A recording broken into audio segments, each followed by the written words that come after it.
The waters of the Southwest are more valuable than copper. What are some of the ecological impacts of the proposed Resolution copper mine?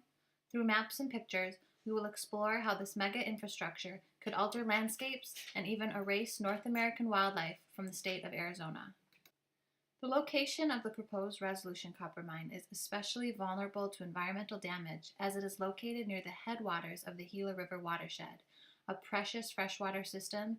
This river, the Gila River, travels from the east to the west, and throughout this video, keep in mind the expression, "we all live downstream." While impacts of the mine will be felt within a certain radius to the east, the river has the potential to carry detrimental environmental effects hundreds of miles to the west downstream. From this Google Earth image, we can see just how precious the Gila River is. South of Oak Flat Campground, where the mine impacts will be located, we can see the Gila River is a ribbon of blue in an otherwise dry landscape. As such, the Gila River, pictured here, is a ribbon of life, providing critical habitat for numerous wildlife species, as well as a water supply to recharge groundwater for human water consumption. A number of endangered species live within the mine's impact zone.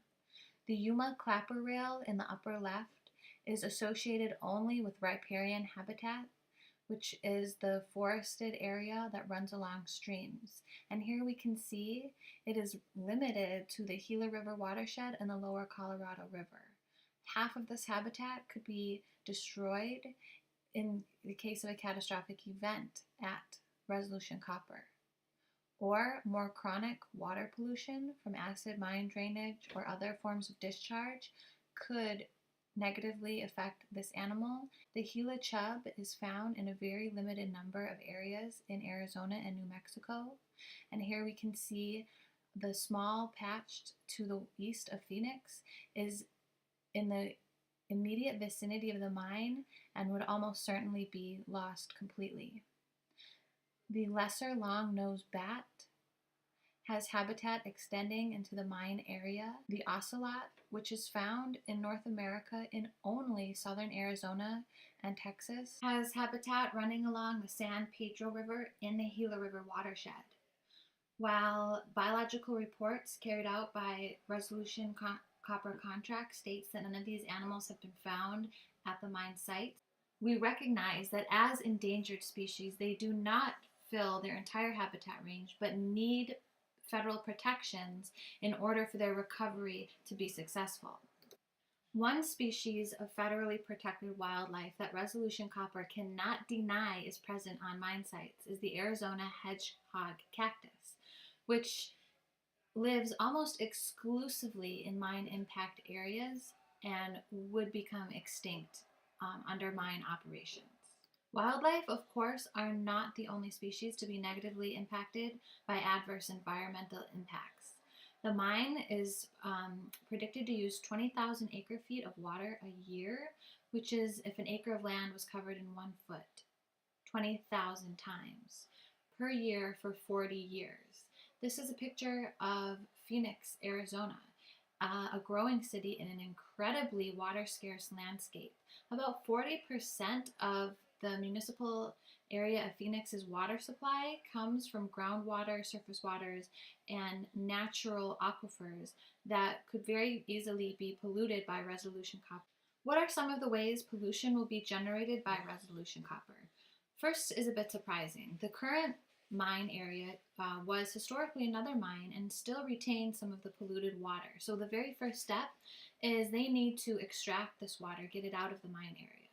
What is their plan to do with all of this water? Where can it possibly go? They're actually going to pipe this water to agricultural fields in the west and recycle this tainted wastewater to grow crops, mostly livestock feed such as alfalfa and barley, so that at one point at a higher level humans could technically be consuming this wastewater. Once mining does begin, the site is expected to generate 4% copper concentrate and 96% waste rock, which will become tailings piled into a mountain that could be up to 350 feet high and along an area up to 44,000 acres or greater. A potential site for this 1.7 billion ton of rock has been identified within the Tonto National Forest in the middle of the Queen Creek tributary watershed. This photo shows one of those tailings mountains looming over a city.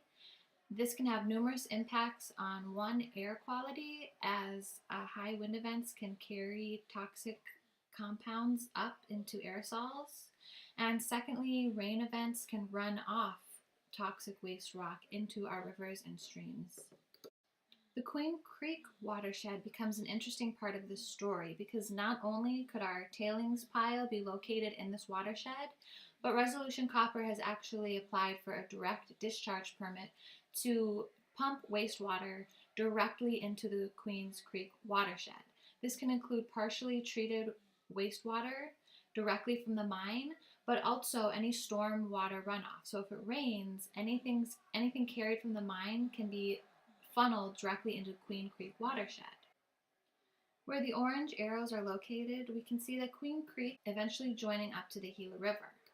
While Arizona is currently in drought, Arizona is prone to flash floods. Here is Queen Creek watershed in the early 40s. We can very clearly see this water can cover the entire landscape, carrying any dissolved solids or metals or other contaminants with it. Of course, the greatest concern for water pollution is the event of acid mine drainage. According to the U.S. Forest Service, acid mine drainage and the associated contaminants is one of the largest environmental problems facing the U.S. mining industry, and it has been for a long time. If acid mine drainage comes into contact with surface water, such as Queen Creek, Gila River, pH can be reduced so that it is lower than what is acceptable for wildlife. And also acid conditions increase the concentrations of heavy metals that are dissolved in the water, such as copper, zinc, aluminum, and iron. AMD creates products such as iron hydroxide, which creates this notorious orange sludge that we see here in Ecuador, that we saw in the Colorado King mine spill. This can physically disrupt aquatic communities by coating stream beds, destroying habitat for spawning. Waters contaminated by acid mine drainage has had a pH levels as low as 2, which is like living in lemon juice. Acid mine drainage can occur in a catastrophic event all at once, or it can seep out slowly over time, creating chronic water quality issues.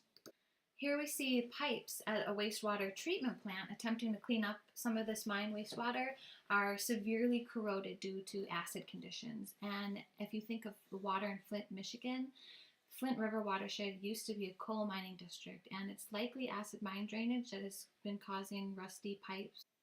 Beyond water quality issues, the method of mining to be used at Resolution Copper, this underground mining, is known to cause these dramatic and enormous cave-ins, which literally destroy acres of land by just crumbling it to the earth, and everything living on top of here will be destroyed, and there's very little room for restoring this kind of mining. I just want to take a step back for a moment and consider how Resolution Copper mining is an international environmental catastrophe waiting to happen. Here we can see the Gila River watershed joins with the Colorado River watershed at Yuma, and the Colorado Rivershed goes to the Sea of Cortez. The Gila River watershed is this little strip of green coming in on the right side of the photo, and at Yuma it joins this large area of wetland before entering the Colorado River Delta. Now, some parts of the year this is totally dry, but recently restoration efforts have been made to restore flow so that the first time in many, many years the Colorado River actually emptied into the Sea of Cortez. This was a huge accomplishment and part of numerous watershed restoration efforts. The Resolution Copper Mine is a step backwards in time. It destroys all of the hard work, all of the public funding that have gone into these restoration projects, and destroys every hope for the future that this project set to create. I hope this provided you with some basic information about some of the potential environmental impacts of the Resolution Copper Mine, and thank you for all that you do.